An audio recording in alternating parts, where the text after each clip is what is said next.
You're listening to Boggy Talk, Faith Conversations in the Mud, a resource of Church on Bayshore. Hey, welcome to Boggy Talk. Thanks for joining us today. And by us, I don't mean my faithful co-host, James Ross, because today he's not. I'm joined by Lukas Comer. How you doing, Lucas? I'm good. You're going to have to go a little closer to that microphone. How's it going? There you go. Lucas is so comfortable right now. So excited. This is Lucas's jam. Yes. He loves talking into a microphone. Honestly. Microphones are my favorite. That's right. Yeah. Lukas Comer is our kids minister here at Church on Bayshore, and he's joining us today because we're doing a series on Next Gen, and that's short for Next Generation for those of you who may not know church lingo.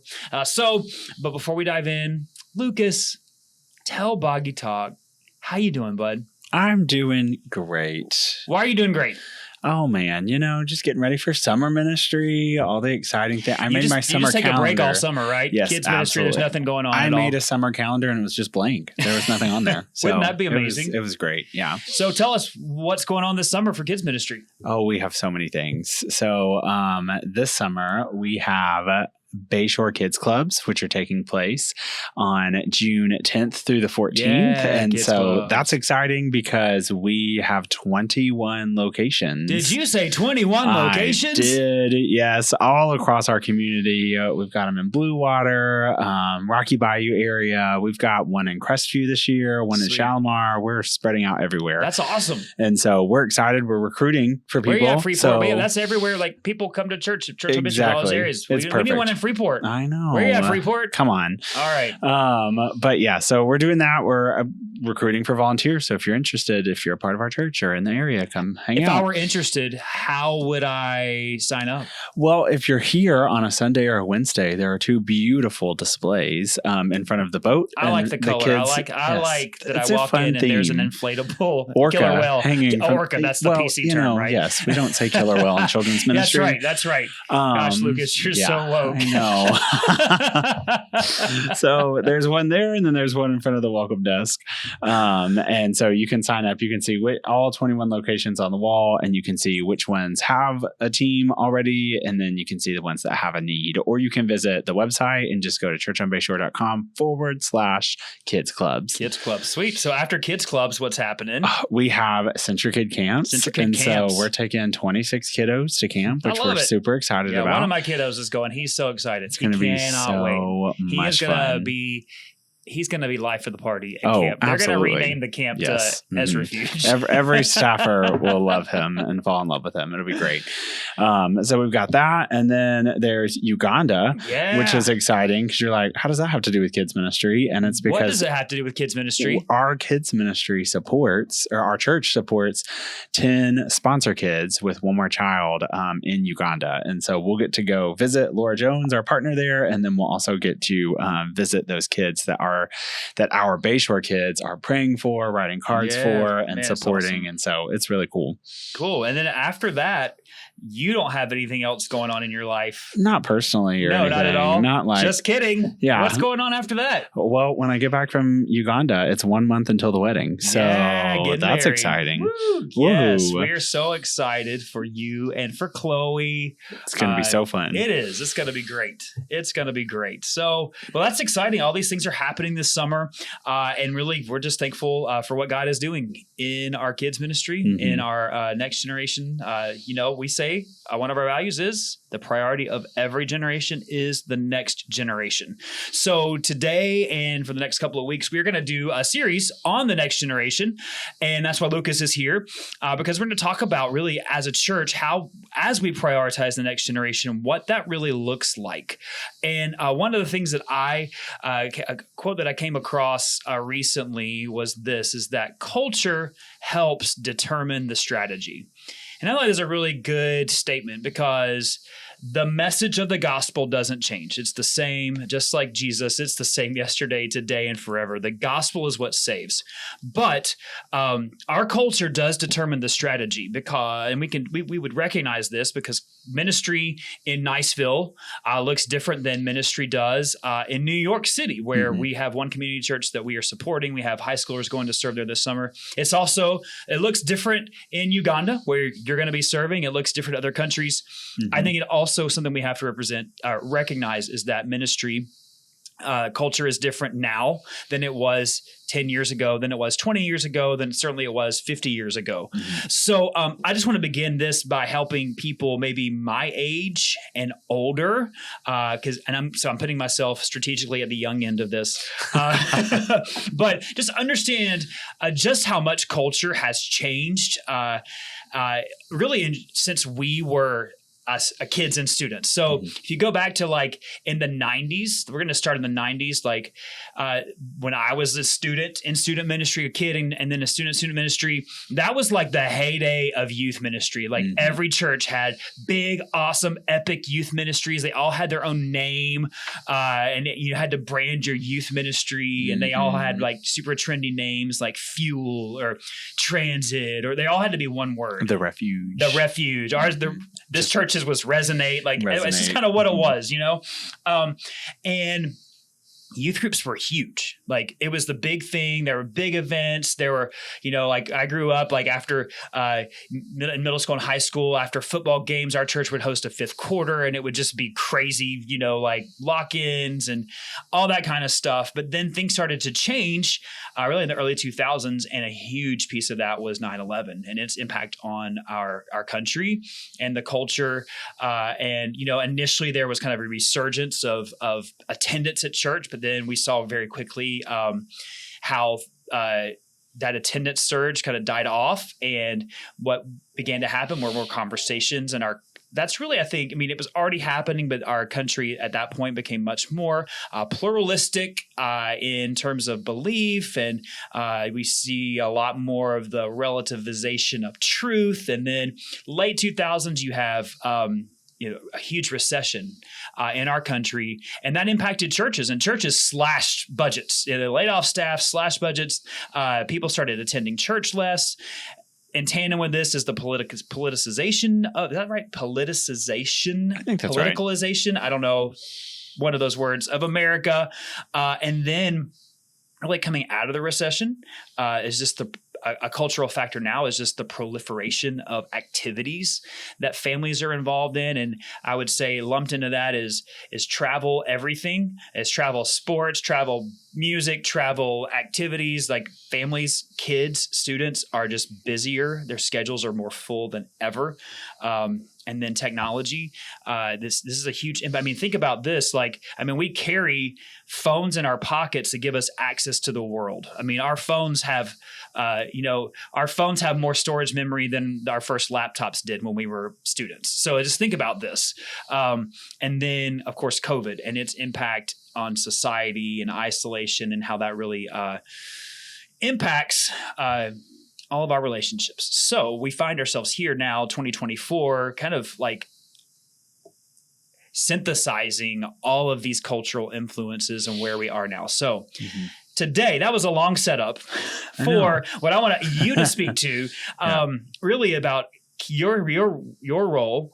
You're in a unique position because you grew up in the aughts, in the 2000s, born in the late 90s, grew up in the aughts and the teens, and you serve families and you serve kids, but you also don't have kids of your own yet. So I think you do have a very unique perspective. And I think sometimes people may look at you and say, well, you don't have kids yet. You don't know what it's really like. And while there is merit to some of that, in some ways you have a little bit better of an objective view of things, because you can see things for what they really are, and really the effects of the emotions not in it, in the decisions of the schedule for you right now. So what shifts would you say you've seen in parents? Because most of your you had kids ministry experience prior to COVID, but then you came here during COVID. Yeah. So fun. So we're going to pick up right there, you know, because this is where families with kids and students and where we as a church are right now.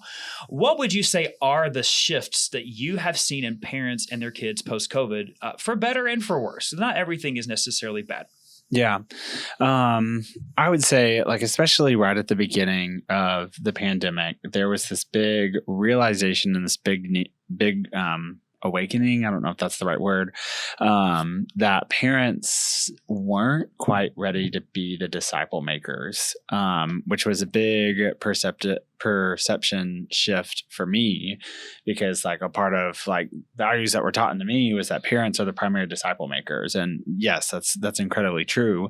But what happens when parents aren't ready to be the primary? And so that was just a big realization, because the church essentially went online, and so went away from the schedule, the physical. We go there twice a week, 3 times a week, however many times. And so a lot of parents struggled with like, what am I supposed to be doing at home? Like, what is the goal? Like, I have a Bible I can read with them. Like, is that it? Like, is that what I'm supposed to be doing? How do I navigate this? And so that was a big shift. That was really good. Like, it was a really good awakening, because I think a lot of parents really found themselves in this cycle of like, I bring my kids to church. We pray before meals occasionally. Like, sometimes we read the Bible, sometimes we have theological conversations, and then I bring them back to church and we do it all over. Where I think a lot of parents really, that shook them, and they were like, oh, I do need to take that priority. So that was a good one. I think a bad shift that I've kind of noticed since the pandemic is we were so ready for normal after that I think we signed up for double the amount of things coming back into life. I think you're absolutely than before. Right. Yeah. Because we were just at home and we were stuck at home, and all we could think about is all the things that we missed. We missed getting to be with our friends. We missed getting to do all of these things, go on vacation, sign up for these things. And so I think a lot of families found themselves very quickly overwhelmed, because our bodies got into a routine of having those good, healthy boundaries of, oh, I go home and I get to stay at home and do this stuff. And then we like intensified how much we signed up for, which was overwhelming. You're absolutely right. I think it was funny because, you know, coming out of COVID, people were like, actually, it was so nice to not have to be somewhere all the time. And it was so this and that, fill in the blank. We had dinner together as a family. But then I think most people came out. Those same families. Yeah. Those same families. And now it's like, we're actually, I think, worse than we were before COVID in terms of the busyness of lives. And I think all of that comes into play. You hit on something important, how it really highlighted the need of the church to be better at equipping parents to be disciple makers. And we'll talk some more about strategies for that in just a little bit. So let's talk about just some continuing, some culture shifts that have happened, but we really kind of continue to see the implications of them. We're going to talk about 3 big shifts in culture, and really your take on their impact on kids, and maybe from your perspective as a kids minister, and you also are serving parents and families, you know, what would you say to us as parents, how to help navigate some of these shifts as we parent, but also even for our own adult lives, and as we form and shape our kids? And the first is the shift from the industrial age to the information age. And this has been a long shift. It's still happening. And what we mean by this is really a shift from all the doing to now everything in the information age. Everything is at our fingertips all the time. And how does this impact kids, parents, and kids ministry? Yeah, I think it's hurt some of our kids in how, like, you know, it's a valuable skill to be able to go out and search for something, and to have patience, and have to have endurance and long suffering to find out something, which long suffering may not be the right word, but now they just want it instantly. Yeah. We're all about instant gratification. We want to take the struggle out of things. Like, I remember I was telling my kids, like, they're doing some research papers, and they look everything up online. And I was like, man, I remember like we had to like take this printed Xerox piece of paper we had to go after school to the library and like get books off the shelf. I know this makes me sound scour so old, the books right? for things. Exactly. It was a process of learning. And so that's, you know, it's exactly what we're talking about. But now it's like, we don't even, I think, we don't even want things to be hard anymore. Like we just want instant answers, instant gratitude. I mean, our kids, like if they're listen, parents, if your kid is doing math homework online, you know what they're doing? They're Googling the problem and getting the answer. Exactly. That's just because we're not caring about the process as much anymore as just getting the answer. Yeah. So I think that's hard because I kind of see it in two ways. Behavior wise, we see it a lot because kids, like we just have to sit with them. Like as a kids ministry leader, I have to sit with a child while they're having a breakdown or they're really upset or they're really just angry at something and just have to walk them through like, okay, you didn't get what you wanted on the first try. Okay, what's our next step? Like, let's walk through this together. Like, we don't always get what we want. We don't always do this. And like talking them through that to kind of calm them down a little bit because they're just so used to things happening so quickly. But then I also kind of see it in like Bible teaching and how they understand the Word of God and like God's like how he plays out in our everyday life because they want things to happen so quickly and they don't quite, they struggle with the idea that sometimes our relationship with the Lord is like we have to wait on things and we have to get to know God. There's not a point in kids ministry or in student ministry or in our adult lives where we're going to hit the check mark and we're going to be like, yep, I got it. I'm done. And so that can be a hard concept for kids to like previous times you're teaching them like, who is Jesus? What did he do for you? And then it just automatically clicks for some people. But I feel like we're having to spend a lot more time on the why of like, why should I care? Like, why should I spend so much time reading the Bible? Why should I spend time talking to my friends about this? Like, why does this matter if it doesn't immediately and directly impact my everyday life? And we're trying to tell them that it does. It just doesn't do it in the way that you think. Yeah. Do you think it's like we're just so much more like pragmatic? Like, tell me about me. Tell me about me. Yeah. And how does this affect me rather than the process, the relationship part of like you said, waiting on God. So I think a stream I'm picking up as you're saying this, it really hits us towards another one of these shifts. And that is the shift from absolutes to relativism.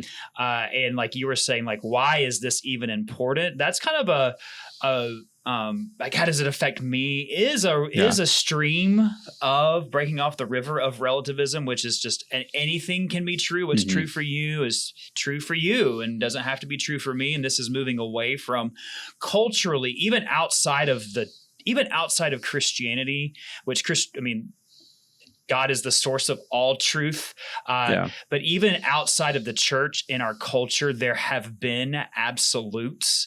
And now we've moved culturally much more to less and less absolutes, except the absolute that nothing is absolute, which is an absolute. So there you go, contradiction into relativism. And this makes its way into families and makes its way into churches. So how would you say, how is the shifting line of right and wrong impacting parenting?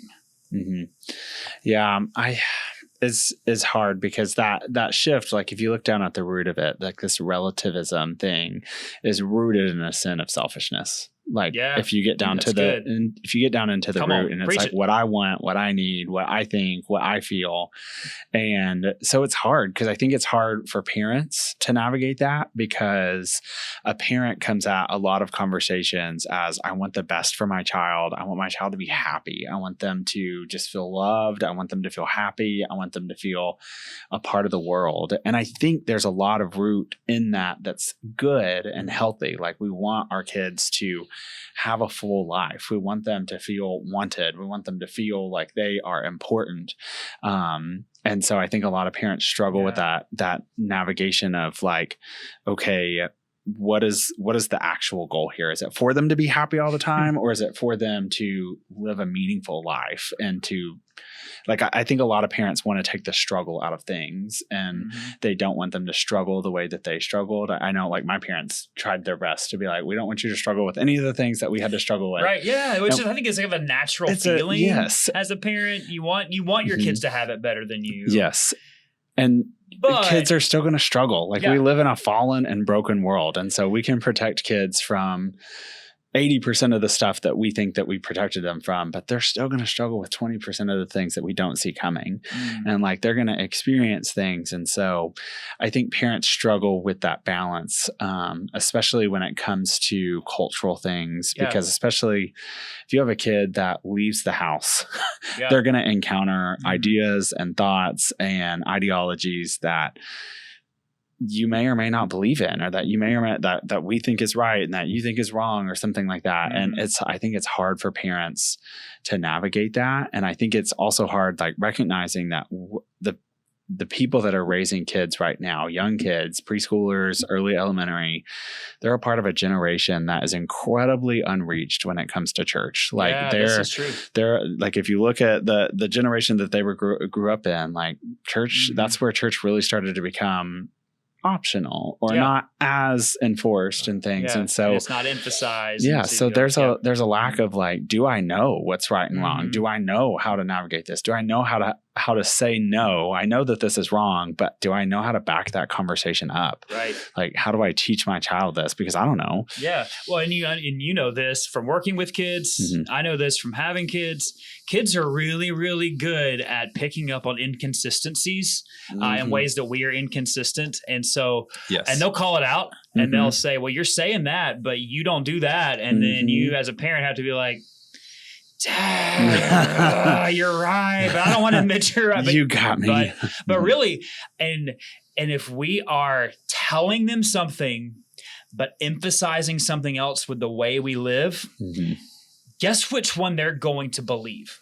They're going to believe what we've shown them versus what we've told them. If what we're showing them doesn't match what we're telling them. And I think that is, in many ways, we as the church, as Christian parents, are really reinforcing relativism in our homes and the way we live out our lives, because we're saying you have to believe all this, and we believe this is true, but we're not really reorganizing our lives or reprioritizing our lives or giving our time and attention and focus and money to the things that we say are absolute. And so it's confusing for kids. And I think there's a lot of tension in this to manage. There's a lot of, what does this actually look like in my life? But I think at the root, that is a root of a lot of it, is that we're actually, like, practically being relativists in our homes, rather than really focusing on what is true. So a question for you, as for those of us who are parents, what are some things we can do to better equip our kids to hold on to truth in a world that is going to deny that there is truth? Oh, that's so good, because our kids club theme this summer this was not intentional. This was not scripted. The theme is Breaker Rock Beach, and the concept behind it and the truth that they're going to be learning is that God's truth never changes, even in an ever-changing world. Yeah. And so, I mean, I think the big thing there, and it sounds too simple, and so I think families flee from it because it sounds so simple, is you don't know the truth unless you're reading the truth. And so if your family is not in the Word, you're not going to know the truth. You're not going to be able to have conversations about the truth. You're not going to be able to, it needs to flow as a part of your language and a part of things that you talk about. And so, easy first step, get into the Word with your kiddos. And so that is before bedtime, in the morning, before dinner, have a time where your family sits together and reads the Bible. There are great Bible storybooks out there if you have young preschoolers and things that summarize Bible stories with, like, pictures and fun things. If it's hard for some of your kiddos to just sit and listen to you read the Bible. And then I think even if you have, like, elementary kids or students, like, that's just such an easy way for them to constantly hear the truth and hear it regularly. Yeah. I mean, we talked about that at family dedication a couple of weeks ago, Deuteronomy 6, this passage where it just says, you talk about it when you sit and rise, put it on your joy post, like, everywhere. Like, we want to center our lives around the world and giving that anchor, and then talking about, I mean, I think a huge piece of this too is even when kids are young, like, talking, if they go to school, talking about the things they're hearing, helping them, helping kids debrief what they're hearing and being exposed to, and not just assuming that because you are teaching them the truth that they're able to apply it. Yes. Because, I mean, let's be real, a lot of adults don't do that. Yes. And so I think just having conversations and helping kids really apply the truth to what they're experiencing with their friends, what they're experiencing with classmates, what they're experiencing on the ball field or in the band, and what they're experiencing even here at church, how do we really flesh out what we're hearing? And you have to have intentional times where you stop. I think parents, like a lot of parents would agree with that. Like, oh yeah, I have to talk to them. But if they look at their weekly schedule, there's not time where they do that. Yeah. And so you have to be intentional as a parent to say, all right, we're going to, at family meal, we're not going to turn the TV on and we're going to talk. Like, how was your day? What did you hear about? What did you talk about?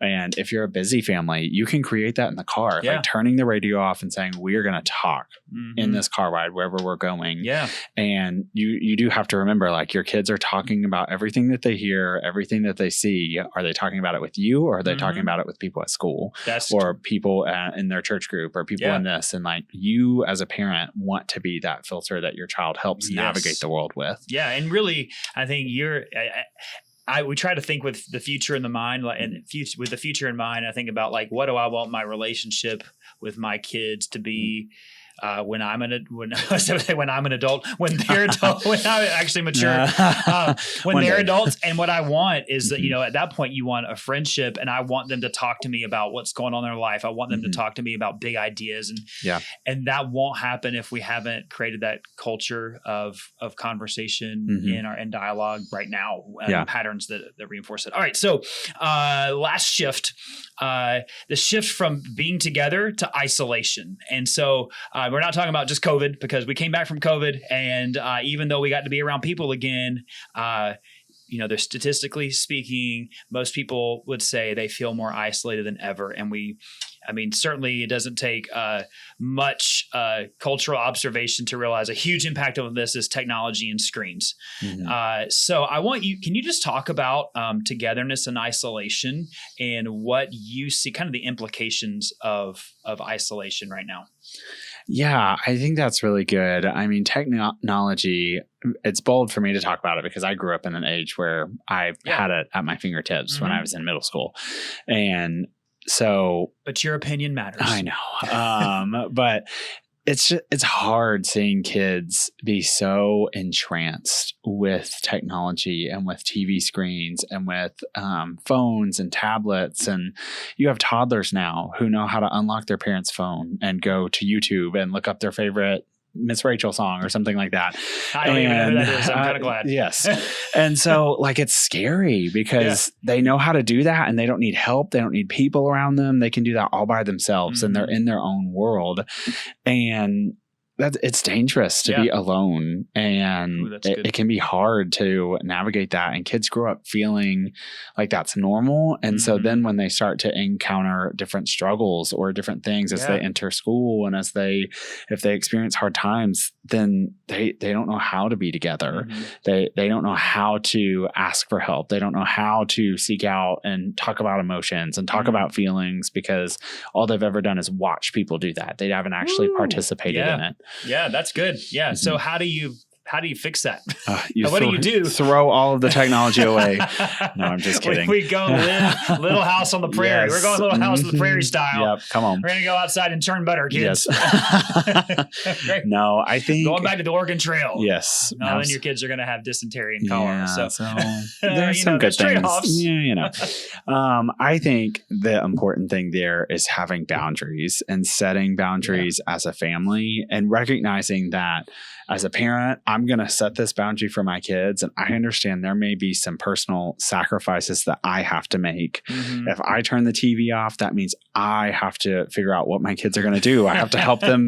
I have to help them figure out what toys they're going to play with. Or are they going to go outside, and I need to watch them? And it's not necessarily a break for me. Not that all parents are looking for that, but we do kind of. I think a lot are. Yeah, I mean, really, it's a mental break. I get to scroll on my phone. And I think you're not saying don't ever let your kids it's okay for there to be time for that. It's okay that it is okay to need a break as a parent.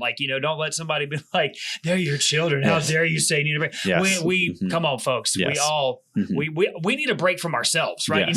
We got to go to bed because we can't handle any more of ourselves. So we're not saying you can't feel those things, but it happens so easily that Yeah. we're just like, oh yeah, that's fine. Mm-hmm. Yeah. And so it can just having those boundaries and watching how they work, like encouraging your kids to play with other kids, encouraging your kids to be a part of the family time, and just getting to foster those relationships is really, really important. And talking to your kids about it, like helping them understand the importance of it is important too. And that also means that you as a parent also have to live by that. So you gotta enforce our own boundaries. You can't be binge watching Netflix or on your phone all the time. And like you have to walk it. So like showing your kids the importance of like face-to-face conversation and talking to them, but also setting those boundaries and explaining, here's why we're not going to watch TV for 3 hours after school. Here's why we don't have tablet time today. Here's why, because, and not just using it as a punishment, like, oh, you got a black mark at school and that's bad,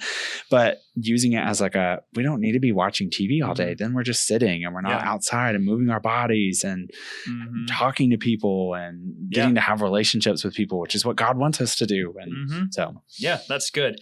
And I think a huge piece of this too is like, I mean, most elementary age kids aren't into social media yet, even though some are, but that's more middle school and high school as they enter into that. But what we find is that people find community online, but it's not real community. People find, like used to be, you had to go to school at school you would try to find your group, and but now anybody can find any group online, and so you can find people, and they may be one person here in Florida, and then somebody's in California, and then someone's in another country, and you form these friendships, quote unquote friendships online, but they're not true, authentic, because there's not proximity. And I think we have substituted these veneers of relationships for actually, like you said, looking face to face, actually interacting with people, and being known, knowing people and being known. So this kind of bridges into, I think, the technology and isolation bridges into, I think, what is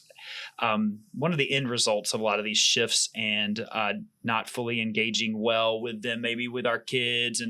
And that is just mental health. That's a constant theme in culture right now. Rightfully so. I think one, because we just have a lot more knowledge about things that are going on. We understand our bodies more integratedly now, and mind, body, spirit. So let's talk about mental health in kids specifically. And if you were giving advice to parents on this, what would you say? Man, this is a big one. And so I think the main thing that we talk about, like in kids ministry circles, is helping kids understand their feelings is that root. Because we go so quickly, we go so fast nowadays. Like we've got this, and like we blink and we're putting our kids to bed, and like the day is done and the school year is almost done and it's almost time for summer. And we just go so quickly that we don't have intentional times of just pausing and checking in and like letting our kids regulate their emotions and like letting them feel feelings, being like, oh, I know you're sad about this. I know you're mad about this. What are we going to do about it? Like, how do we process that? How do we learn to be okay with that? And I think it's scary, because I don't think kids, the more that I work with kids and the more that I see different kids that come from different places, they just don't know how to process their emotions. And I think that can be hard because life moves so fast and they just have all these feelings. And so I love Raising Boys and Girls. It's a great ministry. Sissy Goff. Cool. And there's another person that helps with that. And they talk a lot about kids and mental health, and they do like feeling charts and wheels so that your child can have more than just the three emotions. I'm happy, mad, or sad. They can be frustrated. They can be grateful. They can be sad. They can be emotional about things. And I think that's important. And I think talking to your kids and making sure that they are talking about those, because we don't want them to shut down. And then I think that's another part about technology too, is you were saying earlier, they can find community elsewhere, and our kids are such they're at an age where they can be impressed upon by anything and everything. That's right. And so making sure that we know what our kids are listening to, what they're watching, what they're hearing, and what they're being told, because they may find a group of people that's okay with the world being bad and wants kids to dive down into a dark, deep hole in that. And we want to just make sure that we are just providing a safe place for kids to feel things, for kids to struggle with things, and for them to just figure out how to handle the world and just process things. Yeah. And so it can be really hard. That's a very challenging thing. No, that's good. I would say to those who may listen to that and think, oh gosh, that's just feelings. Blah, blah, blah. Okay. Read the Psalms. All right. Read the inspired word of God in Psalms, and you'll see like the Psalm of David and the other psalmists, as they relate to God with big emotions, processing their emotions through song, and anger and rage and, joy and satisfaction and relating to God and letting him transform us as he does as our perfect Father. That's good. So I say this. I think you're hitting the nail on the head right there with just giving space to let kids not just feel what they feel, but then to help them process. And as parents, as a shepherd, as a disciple, or like help them process that in light of the promises of God, and we said all the time, like, you're sad, like it's okay to be sad, it's okay. Like, but what do we do when we're sad? Like, we go to God and God gives us comfort and our identity in Christ. Like, we have a kid right now who's in middle school and just struggling with academically in one subject, and it's hard. And just say, like, it's okay that this is hard. Like, you don't like doing this because it's so hard. And I'm not saying you have to like doing this. You have to do it and you have to try 100%, but it's okay not to like it, but it's not okay not to try. Like, to validate how he feels about it, not just soak it up. Like, but yeah, it's hard. This isn't your identity. You're good at other things. Let's go. I think that principle applies to helping kids, even just in processing, some of their big emotions they're feeling. And it requires parents to stop.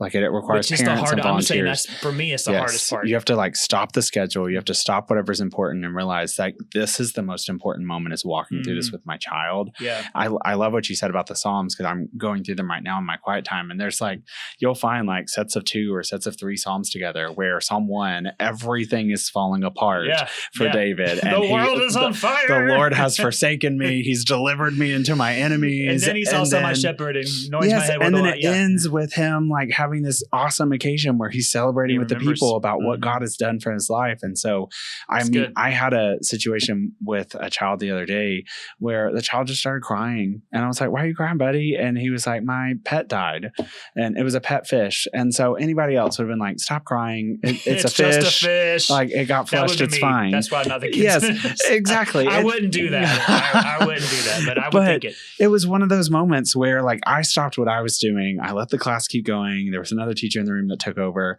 And we stopped and we prayed and we asked God to help us with our sadness and our pet fish. And there are people that are like, God doesn't care about a pet fish, but God cares about us. He created that pet fish, so I think he cares. He created the pet fish and he cares about us and he cares about our feelings. And so I was able to talk to him about man, how cool is it that you were able to love something so well? And when things die, we feel very sad about it, and we can go to God and he can help us whenever we're sad. He can help us when we feel just alone in things. Yeah. And we were able to thank God for that. And so what a shepherding moment, because you're able to be you think about how much you love that pet, that how much more God loves you. Yes. You can have those conversations. Exactly. Woo. Yeah. Good job, man. Well, I want to just wrap it up with this. There's different philosophies on kids ministry in the church. And, some are say you shouldn't have it, that you, whatever. And I disagree. And we have models that we're doing and trying. Why kids minister? Why is kids ministry important? Man, it's important because it's important for us to help show kids what a relationship with Jesus can look like and how they can be a part of that. And I mean, it's important because Jesus tells us it's important. I mean, simply Jesus allowed the kids to come to them, and we have to enter into a relationship with Jesus as a child. And so it's so important because those ages, there's so many statistics and studies coming out now about how much kids learn in their first like 13 years of life. There's that statistic that's like a child's spiritual worldview is set by the age of 13. And so like that's right as they're entering middle school. Yeah. And so like it's set by then and it's hard to change after that. And so it's so important and it's so valuable. And I think people that serve in kids ministry, I think people that have been a part of kids ministry know that the foundation that we're able to help them see, like we're able to help them learn spiritual disciplines. We're able to help them learn how to study the Bible. We're able to help them learn how to apply that and see what a relationship looks like with Jesus, that it's worth its weight more than gold, of just how valuable and how precious it is that they get that. So that's good. Yeah. I mean, you're laying foundation, and I think about, one of the things that I love about kids ministry is that, I mean, my kids are my kids. And so I'm, one of the primary influences of their life, but I, can't cover it all or do it all. And they need, like, I love that they go to groups on Wednesday nights. And, right now Joanna goes to her second grade girls group and Ezra goes to his second grade boys group. And they have godly men and women and in those particular classes who are a little older than me, who are teaching them about God, teaching about their faith, teaching about Jesus, teaching about missions, and it's another voice and it's reinforcing and teaching new things and helping them understand who God is. And then on Sunday mornings, the worship is contextualized for them in a way that they're understanding it. And there is validity to times when kids need to be with adults, and there's a lot that can be caught and taught, and we should have those opportunities as well. But I love that that it just reinforces and helps lay that foundation. So good. Yeah. So quick question for you. Why do we need so many kids volunteers? You guys are always talking about serving in kids ministry. Why do we need so many kids volunteers? Oh man, this is a current thorn in your side, right? It is. I mean, it's always a thorn. It always is. It's just what it is. It's a thorn in every church, in every across, anywhere that does kids ministry. Yes. So two things. The number one, and it's just number one in kids ministry, and it has to be, is safety. Safety is number one. We have to provide a safe space for kids. And so for us, that means ratios. We have safe teacher to child ratios in the classroom. And so that just helps the teachers be able to manage a classroom if there's a big classroom, and just provide a safe space so that you have enough eyes on the kids and so that you're able to keep them safe. Number two is that relational aspect that you were just talking about with your kids on Wednesday nights and their leaders is just, we need people in there that want to teach and want to invest in them. I always tell people, like, you would never send your child to a school where they had a different teacher every day.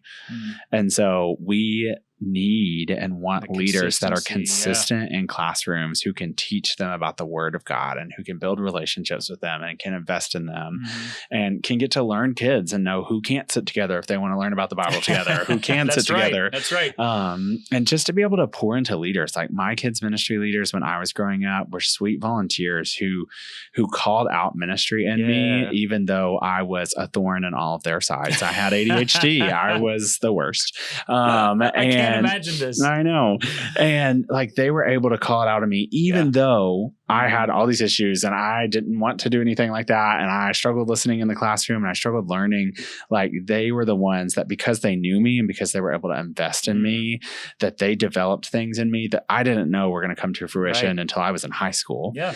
And so it's just so important, and it's just so incredible to be a part of something like that. And so we need people to be a part of this big story and to be a part of helping kids just in an eternal way. My favorite story that I've started sharing more often is I was at camp one year and I had a kids ministry leader who was talking to me about kids ministry and just why she serves and why she served in her church. And she just got emotional and she just looked at me and she said, Lucas, one day we are all going to stand before the throne of Jesus and we're going to be worshiping him together.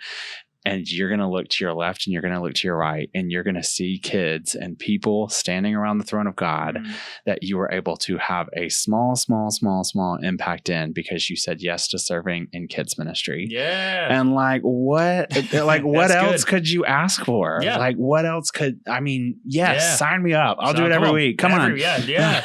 Speaking of which, if you are not currently serving in kids ministry, come on. We need you. Join the team.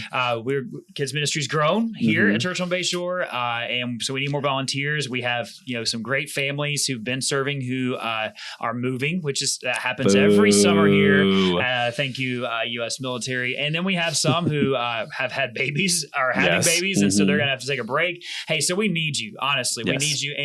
And I would say this, like the kids do. Like the kids need you to invest in them. So if you've not taken that step, or maybe you're currently serving like once a month or twice a month, you say, hey, I can go to twice a month. I can serve every week. Do it. Contact Lukas at Lukas with a K, churchonbayshore.org. And let's start the process. So we're going to end this. We've been doing a little, we do a little Mount Rushmore here, talking about the 4 best or 4 highlights or whatever. And so I asked Lukas to prepare his Mount Rushmore of kids ministry. And I told him, hey, I'm going to give you a heads up. We're doing this because I want you to think. And I told him, you can define this. You can have the 4 things that make you the most excited. The 4, one's good, one's bad, one's funny. I don't know how you decided what's your 4 on Mount Rushmore, but what's number 1? And tell us what kind of kids ministry thing this is. Yes. So I've thought a lot about this. And so I've done some more recent ones. So my grossest moment in kids ministry this is going to be good. is here. And great. It's when... Does it involve one of my children? No, it does not. Okay. It does not. But it's when children poop in the ball pit in the soft play area. So that's super fun. That's a gross moment in kids ministry. That happens? Yes, it does. It's happened actually several times since I've been here. Don't worry, parents. We clean it up. We bleach everything. It gets shut down. Yeah. It's like the play place at Chick-fil-A. It gets shut down real quick. We don't ask volunteers to clean it, so don't let that turn you off from serving in kids ministry. We take care of it. But if you're willing to be on like the emergency ball pit poop cleanup crew, it would be great. Let Lukas know. We would appreciate it. Funniest moment was here recently. I had a kid in our Wednesday night class, and we were talking about a Bible story where I think it's Paul in jail, and the Lord helps him get out of jail, and it's miraculous because the people fall asleep and the angel walks him out of the jail. And one of our boys was just sitting there, and he just had his hands on his head, and he was like, whoa, every detail. And then he gets to the story where he's out of the jail and nobody woke up, and the kid just looks up and he says, I have so many questions. How did this happen? And it was so funny watching all of these things click in his head of this actually happened, and how did it happen? And so that was just hilarious, and in so many ways. The sweetest moment in kids ministry, I think, for me was serving at in camp ministry. My first summer of camp, I had a child come up to me and at the end of a response time, and he was talking about how his parents had just gone through a divorce and how it was a great divorce. And for a 3rd grader to tell me it was a great divorce, I was like, what? And he was like, they're very nice to each other. They both come to my games. And I know friends that have parents that don't do that, and just how incredible it was. And he was just talking about how he just still couldn't find peace about it because the theme for that day was unseen peace. And he was like, I just can't have peace for it. And I just need help. How do I get peace for the situation? And my parents had never experienced divorce or anything. And so I was able to connect him with a few other staffers on that team whose parents had been through a divorce and things like that. And so we were able to connect him with scriptures for peace and different things like that. And so that was the end of that story, I thought, until the next summer. I was at a different location, and his church was at the location that I was at. They were a church that went to different locations every year. And he came up to me during a response time with the notebook that he had the year before with all of the scriptures that we had all walked through. That's impressive for kids. Yes, a 3rd grader. Or Yeah. and he was able to tell me how God had been working in his heart to help him find peace in this situation, and how the things that the different leaders on the Wow. staff, and he was able to name all those staffers Yeah. and what they Wow. told him. What a And huge like, impact. Yeah. It was like, yes, that's the That's moment. amazing. Yeah. Yes. And so that was really sweet and great. And so those are three, I think. My favorite moment, and really it's moments, is having baptism conversations with kids. Yeah. And like I was just a part of one the other day where I was like, why do you want to get baptized? And this little girl, she was like, I want to get baptized because my friend so-and-so at school doesn't know who Jesus is. And I need to, I want to be able to tell her. I want to tell her about my baptism. And I want her to ask questions about why I got baptized so I can tell her about Jesus. And so I can tell her that I got baptized to show all my friends that I love Jesus and that I follow Jesus. And I was like, there you go. That's great. Yep. Come on. That's awesome. And so, yeah. Yeah. Well, those are great, man. Those are great. You know, I think back to like, I was thinking about like my memories from like kids ministry, like when I was a kid, and it's hard to remember a lot of them because it's been a little while, but every memory that I had, like 5 years, that's right. You know? Yeah. But as I was thinking, all of the memories that I kept thinking about were actually just moments in kids ministry of learning something from an adult. Like I remember like, you know, even, you know, 4th, 5th and 6th grade had the same, you know, Sunday school teacher who was one of my friends growing up. It was his mom. Like, and I remember her, like we were punks, and she just was so patient and kind with us. Like I remember first and second grade kids ministry and learning like about being ambassadors for Christ. Like I remember learning that, and I can still see those people's faces and their names, and I think, wow, I'm so grateful. You know, I'm so grateful for these people. So, you know, this isn't a long plug for kids ministry and why you should serve, but don't you want to be somebody's memory 40 years from now? Like you're the reason that this foundation was laid. I mean, come on, let's just be used by God for that as a church. You know, we want to be a church that every generation is prioritizing the next generation. And that is the way we do it, is serving families and serving their kids. So, hey, you did a great job doing something that you don't love doing. And that is talking to a microphone on a podcast. So yeah, if you've got more kids ministry questions, you feel free to shoot them Lucas's way. Absolutely. Or me, and I'll forward it on to him. That's right. But yeah, so hey, next week we're going to continue the conversation in Next Gen Ministry. So be sure and tune in. Thanks for listening to Boggy Talk. We are so glad you joined in the conversation. Go ahead and subscribe so you don't miss a beat.